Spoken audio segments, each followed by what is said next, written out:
নমস্কার সবাইকে।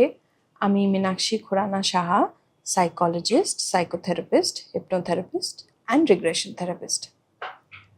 আমাদের আজকের টপিকটা অনেক প্যারেন্টসরাই রিলেট করতে পারবেন। কোভিডের পর থেকে বাচ্চাদের স্ক্রিন টাইমটা এতটাই বেড়ে গেছে যে এখন স্ক্রিন অ্যাডিকশন নিজে থেকেই যেন একটা প্যান্ডামিক হয়ে দাঁড়িয়েছে। ছোট বাচ্চা থেকে বড় সবার হাতে ল্যাপটপ, ট্যাব, ফোন, সারাক্ষণ স্ক্রোলিং চলছে। অনেক সময় এই স্ক্রোলিংকে আমরা ডুম স্ক্রোলিংও বলে থাকি। ডুম স্ক্রোলিং কেন? যেখানে এই স্ক্রোলিংয়ের মধ্যে আমার কিছু শেখার নেই, দেখার নেই, বোঝার নেই, শুধুমাত্র টাইমটা কাটানোর জন্য অনবরত আঙুল চলছে স্ক্রিনের ওপর।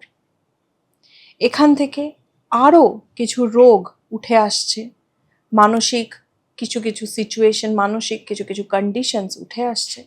আজকে সেইগুলো নিয়ে কথা বলবো এবং আপনাদের বলে দেবো যে কীভাবে আপনারা এই সিচুয়েশন থেকে নিজেদের এবং নিজের সন্তানদের বাঁচাতে পারেন। স্ক্রিন টাইম বলতে আমরা যেটা বুঝি সেটা হচ্ছে যে কোনো ধরনের ডিভাইসের ইউজ। কী ধরনের ডিভাইস? যেই ডিভাইসের মধ্যে অডিটরি এবং ভিজুয়াল দুটো অ্যাসপেক্টই আছে। অডিটরি মানে আপনি শুনতে পাচ্ছেন এবং ভিজুয়াল মানে আপনি দেখতে পাচ্ছেন। সেটা কি হতে পারে? সেটা টিভির মাধ্যমে হতে পারে, সেটা ফোনের মাধ্যমে হতে পারে, সেটা ল্যাপটপ কম্পিউটারের মাধ্যমে হতে পারে, ট্যাবের মাধ্যমে হতে পারে, এখন এছাড়াও অনেক কিছু হতে পারে। এবং এখনকার দিনে বাচ্চারা এডুকেশন পারপাসে স্ক্রিন যেমন যেমন ইউজ করতে শুরু করেছে, দেখা যাচ্ছে যে এডুকেশনের বাইরে গিয়ে তারা এটা এখন ইউজ থেকে মিস ইউজের দিকে বেশি চলে যাচ্ছে। এটা শুধু বাচ্চা বললে হবে না, অ্যাডাল্টরাও কিন্তু আমরা এই অ্যাডিকশনে ঢুকে পড়েছি। স্ক্রিন অ্যাডিকশন তার মানে কখন বলবো? যখন আমার স্ক্রিনের প্রতি এতটা আসক্তি বেড়ে গেছে যে আমার দিনের অনেকটা সময় তাতেই ব্যয় হয়ে যাচ্ছে। এই সময়টা আমি অন্য কোনো কাজে লাগাতে পারছি না, কাজ ছিল সেইগুলো পেন্ডিং থেকে যাচ্ছে, সেগুলোতে যখন আমি করতে বসছি তখন আমি দেখছি আমার মনোযোগ দিতে অসুবিধা হচ্ছে। সেই কাজগুলো থাকলেও আমার আর মোটিভেশন আসছে না যে আমি ওই কাজগুলো করি। এই স্ক্রিন দেখতে দেখতে যেটা হয়ে দাঁড়াচ্ছে সেটা হচ্ছে যে মানসিক কিছু বিকৃতি এসে যাচ্ছে, কিছু কিছু রোগ এসে যাচ্ছে এবং যদি কারোর তার উপরন্ত কোনো হেলথ ইস্যু বা মেন্টাল হেলথ ইস্যু থাকে সেইগুলো আরও বেশি বেড়ে যাচ্ছে, অ্যাগ্রাভেট হয়ে যাচ্ছে, ইন্টেন্সিফাইড হয়ে যাচ্ছে এবং সেটা এতটাই ভয়ানক দিকে চলে যাচ্ছে যে সেটা ট্রিটমেন্ট কিন্তু করতে খুবই অসুবিধাতে পড়ছে বাবা মা এবং যারা প্রফেশনাল আমাদের মতো তাদের। যদি আমরা অ্যাংজাইটির কথা বলি, যেই বাচ্চারা অ্যাংশাস তারা যদি স্ক্রিন দেখে বেশিক্ষণ, এবার বেশিক্ষণটা কি করে আমরা ডিসাইড করব? বেশিক্ষণ হলো 2 ঘন্টার বেশি। 2 ঘন্টার বেশি স্ক্রিন টাইম দেখারই আমাদের কারোর কথা নয়, ছোট কিংবা বড়। যদি কেউ 2 ঘন্টার ঊর্ধ্বে, ধরে নিন 3 ঘন্টা 4 ঘন্টা স্ক্রিন দেখছে, তাহলে আপনি ধরে নিতে পারেন টানা এই স্ক্রিন এক্সপোজারে তার কিন্তু ব্রেন ফাংশনিংয়ে চেঞ্জ আসতে শুরু করে দিয়েছে এবং সেই চেঞ্জটা মোটেও ভালো দিকের চেঞ্জ নয়। যদি কারোর অ্যাংজাইটি থাকে, কোনো ছোট বাচ্চা যদি অ্যাংশাস হয়, সে কি করবে? সেই অ্যাংজাইটি থেকে বাঁচার জন্য হয়তো নিজের মনটাকে ভুলানোর জন্য স্ক্রিনের দিকে চলে যাবে। যেই স্ক্রিনের দিকে যাবে, স্ক্রিন বা সোশ্যাল মিডিয়া তাকে পোর করবে অনেক বেশি ইনফরমেশন। সেইখান থেকে সে আরও বেশি চিন্তিত হয়ে যেতে পারে যে সবাই ভালো করছে, আমি তো অতটা ভালো করছি না, যেটা অ্যাডাল্টদের ক্ষেত্রে হয়, যেটাকে আমরা বলে থাকি যে একটা সবাই এটা একটা রিল ওয়ার্ল্ডে রয়েছে আর আমি যখন নিজেকে দেখছি সেই কম্প্যারিজনে আমার মনে হচ্ছে যে আমি তো পারছি না।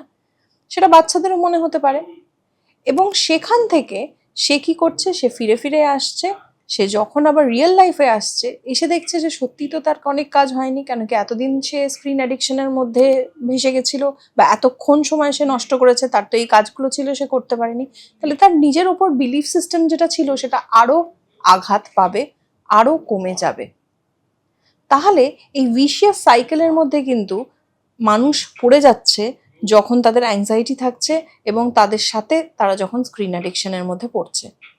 স্ক্রিন অ্যাডিকশন তাদের বাঁচার একটা জায়গা, যেই ওটার মধ্যে ঢুকছে ওখান থেকে কিছু ইনফরমেশন নিয়ে যখন আবার ফেরত আসছে তখন মনে হচ্ছে যে আমার তো দিনটা নষ্ট গেল, আবার রিয়েল ট্রিপ।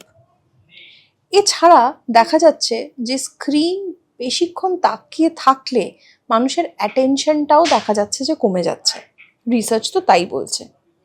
যদি কারোর অ্যাটেনশন কমে যায় তাহলে সে পরবর্তীকালে যদি কোনো কাজ নিয়ে মনোযোগ দিতে যায় সেখানে সে সাফার করবে, সেখান থেকে তার ফ্রাস্ট্রেশন হবে এবং ফ্রাস্ট্রেশন থেকে অ্যাগেন অ্যাংজাইটি। ডিফারেন্ট বিহেভিয়ারাল প্রবলেমও কিন্তু দেখা যাচ্ছে বেড়ে যায় with screen exposure, too much off screen exposure. Social networking করতে গিয়ে যেটা আরও একটা ভয়ঙ্কর এফেক্ট হিসেবে দাঁড়াচ্ছে স্পেশালি ছোট বাচ্চাদের জন্য, সেটা হচ্ছে যে তাদের সোশ্যালাইজেশনের যে ক্যাপাসিটি সেটা ডেভেলপ করছে না। একটা মানুষের সোশ্যালাইজেশন তখনই ডেভেলপ করে সে যখন অন্য মানুষের সঙ্গে রিয়েল লাইফে মেশে, কথা বলে, তাদের সঙ্গে যোগাযোগ করে। সেইটা সামহাও বন্ধ হয়ে যাচ্ছে ওভার স্টিমুলেশনের জন্য, ওভার স্ক্রিন ভিউয়ের জন্য, এবং তার বাইরে বেরোনো, খেলাধুলো করা, লাইফে অ্যাক্টিভিটি আনা, ফিজিক্যাল অ্যাক্টিভিটি আনা, সেই জায়গাগুলোতেও কিন্তু অসুবিধা হয়ে যাচ্ছে। তার সাথে যেটা সমস্যা হয়ে যায় সেটা হচ্ছে এত স্ক্রিন দেখলে ঘুম আসতে চায় না, ডিস্টার্ব স্লিপ, ফ্র্যাগমেন্টেড স্লিপ, তার জন্য সারাদিন মুড অফ, ইরিটেবিলিটি, অ্যাটেনশনের সমস্যা, তার মানে আরও কিন্তু মেন্টাল হেলথকে অ্যাগ্রাভেট করে। এই সমস্যাগুলো থেকে বাঁচার জন্য আপনাকে কিন্তু ফার্স্ট কনসিয়াস হতে হবে যে আপনি কতটা স্ক্রিন দেখবেন, বিকজ আমরা স্ক্রিনকে পুরোপুরি নিজের লাইফ থেকে বার করে দিতে তো পারবো না। তাহলে সেখানে একটা নিজের বাচ্চাকে বা নিজেকে আটকানোর দরকার আছে। সেটা ছাড়া আর কি কি মেজার্স নিতে পারেন সেটা নিয়ে আমরা পরবর্তীকালে আরও ডিসকাস করব। তার আগে আরেকটা সিমটম নিয়ে কথা বলে নিই। দেখা যায় যে এডিএইচডির সঙ্গে স্ক্রিন টাইমের একটা ভয়ঙ্কর স্ট্রং রিলেশনশিপ আছে। এডিএইচডিতে একটা মানুষ ওভার স্টিমুলেটেড থাকে বা হাইপার স্টিমুলেটেড হয়ে যায়। যদি কেউ স্ক্রিন দেখতে থাকে, স্ক্রিন থেকে কিন্তু কনস্ট্যান্ট স্টিমুলেশন আসতে থাকে, হাইপার স্টিমুলেশন কিন্তু থ্রো করা হয় থ্রু স্ক্রিন। সেখান থেকে একটা মানুষ যে অলরেডি হাইপার হয়ে রয়েছে তাকে আপনি ওভার স্টিমুলেটেড আরও যদি করে দেন তাহলে দেখা যাচ্ছে যে এডিএইচডি বিহেভিয়ার, এডিএইচডি ট্রেটস এবং তার যে ডিগ্রি সেটা কিন্তু বেড়ে যাচ্ছে। ব্রেনের মধ্যে কিছু চেঞ্জেস আসছে এবং দেখা যাচ্ছে যে কর্টিক্যাল ফাংশন ব্রেনের সেইখানেও কিন্তু ভালো মতো চেঞ্জ দেখা যাচ্ছে due to over exposure of screen. বাচ্চাদের মধ্যে রাগ, অ্যাঙ্গার, ফ্রাস্ট্রেশন এইগুলো বেড়ে যাচ্ছে, ডিস্ট্র্যাক্টেবিলিটি বেড়ে যাচ্ছে, তারা কথা শুনতে চাইছে না, রেগে যাচ্ছে, এবং অনেক সময় দেখা যাচ্ছে যে তাদের স্কুল পারফরমেন্স সবটাই কিন্তু সেগুলো কমে যাচ্ছে। তার মানে যেটা বোঝা যাচ্ছে সেটা হচ্ছে যে মেন্টাল হেলথ রিলেটেড যদি অলরেডি আপনাদের কিছু সমস্যা থাকে তাহলে স্ক্রিন সেটাকে কিন্তু মারাত্মকভাবে অ্যাম্প্লিফাই করছে বা বাড়িয়ে দিচ্ছে। আর যদি সমস্যা নাও থাকে, কনস্ট্যান্ট স্ক্রিন ওয়াচিংয়ে যেই ধরনের নিউরাল পাথওয়েজে চেঞ্জ হচ্ছে, যেইভাবে আপনার ব্রেন ফাংশনিংয়ে চেঞ্জ হচ্ছে, সেটাও কিন্তু আপনাকে রোগের দিকে ঠেলে দেবে, সেটা আপনাকে মাথায় রাখতে হবে। এই দুটো আমরা অ্যাংজাইটি নিয়ে কথা বললাম বাচ্চাদের বা বড়দের, এডিএইচডি নিয়ে কথা বললাম, দুটো ক্ষেত্রেই কিন্তু দেখা যাচ্ছে যে স্ক্রিনের একটা মারাত্মক রোল আছে। তাহলে এবার করবেনটা কি? নাম্বার 1, স্ক্রিন এক্সপোজারটাকে আপনাকে কিন্তু drastically and very strictly maintain করতে হবে। মানে আমি 2 ঘন্টার বেশি স্ক্রিন কোনোভাবে নিজে দেখব না বা নিজের বাচ্চাকে দেখাবো না। আপনার বাচ্চা যদি 3 বছর অবধি বয়স থাকে, মানে 0 to 3 ইয়ার্সের মধ্যে পড়ে, তাহলে তার স্ক্রিন দেখা এমনিই কথা নয়। 90% ব্রেন ডেভেলপমেন্ট ওই 3 বছরের মধ্যে প্রথম হয়। তো তাই জন্য এই সময় স্ক্রিন দেখালে কিন্তু আপনি প্রথমেই আপনার বাচ্চার ব্রেনের কিছু এফেক্টস ফেলে দিচ্ছেন যেগুলো তার মোটেও ভালো দিকে নিয়ে যাবে না। তারপরে যদি আমরা ভাবি 3 বছরের পর থেকে 5 বছর বা 7 বছর অবধি একটি বাচ্চাকে আপনি আধ ঘন্টা স্ক্রিন দেখাতে পারেন, 7 থেকে 12 1 ঘন্টা, 12 থেকে 16 1.5 ঘন্টা, 16 বছর এবং তার ঊর্ধ্বের মানুষজন কিন্তু 2 ঘন্টা স্ক্রিন দেখতে পারে। কিন্তু এইটা অনুযায়ী যদি আপনি চলেন তাহলেই কিন্তু আপনি ব্রেন হেলথ সাস্টেইন করতে পারবেন। দেখা যায় যে যদি কেউ স্ক্রিনে স্ক্রিনের মধ্যে থাকে উইকে 2 দিন 6 ঘন্টার ওপরে, তার কিন্তু ম্যাসিভ ব্রেনে এফেক্টস দেখা যাচ্ছে, যেটা মেন্টাল হেলথের দিকে ইন্ডিকেট করছে। তাহলে ইট ইজ ভেরি ইম্পর্টেন্ট যে আপনারা এখন থেকে বুঝুন যে আপনারা আপনার সন্তানকে কি দেখাবেন, কি ধরনের জিনিস নিজে দেখবেন।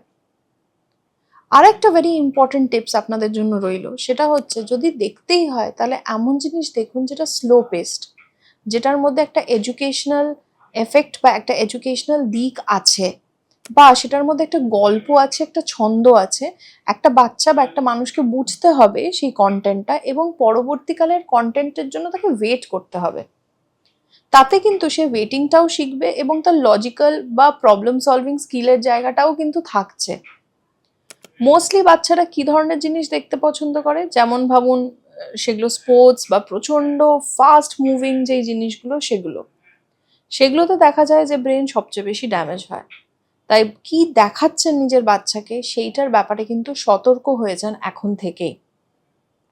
বাচ্চাকে ঘুমের আগে কোনোভাবেই স্ক্রিন দেখতে দেবেন না।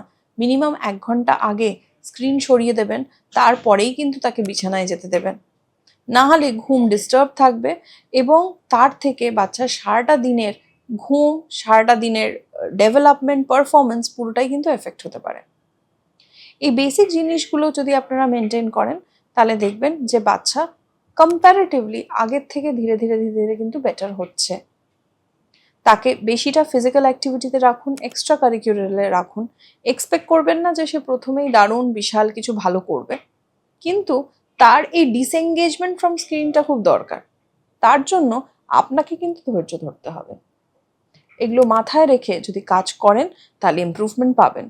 যদি দেখেন যে স্ক্রিন অ্যাডিকশনটা এতটাই ভয়ঙ্কর লেভেল যে বাড়িতে ঝামেলা ঝগড়া শুরু হয়ে গেছে, বাচ্চা মারপিট করছে, জিনিসপত্র ছোড়াছড়ি করছে, তাহলে মাথায় রাখবেন হাত থেকে সিচুয়েশন বেরিয়ে গেছে, একা এখন আর সামলানো যাবে না। তখন প্রফেশনাল হেল্প নিতে পারেন, আসতে পারেন, কথা বলতে পারেন, এবং আমরা তখন আপনাদের একটা স্ট্রাকচার বা সেই বাচ্চাকে কি কাউন্সেলিং, কি থেরাপি দিতে হবে সেটা কিন্তু আমরা তখন গাইড করে দিতে পারবো।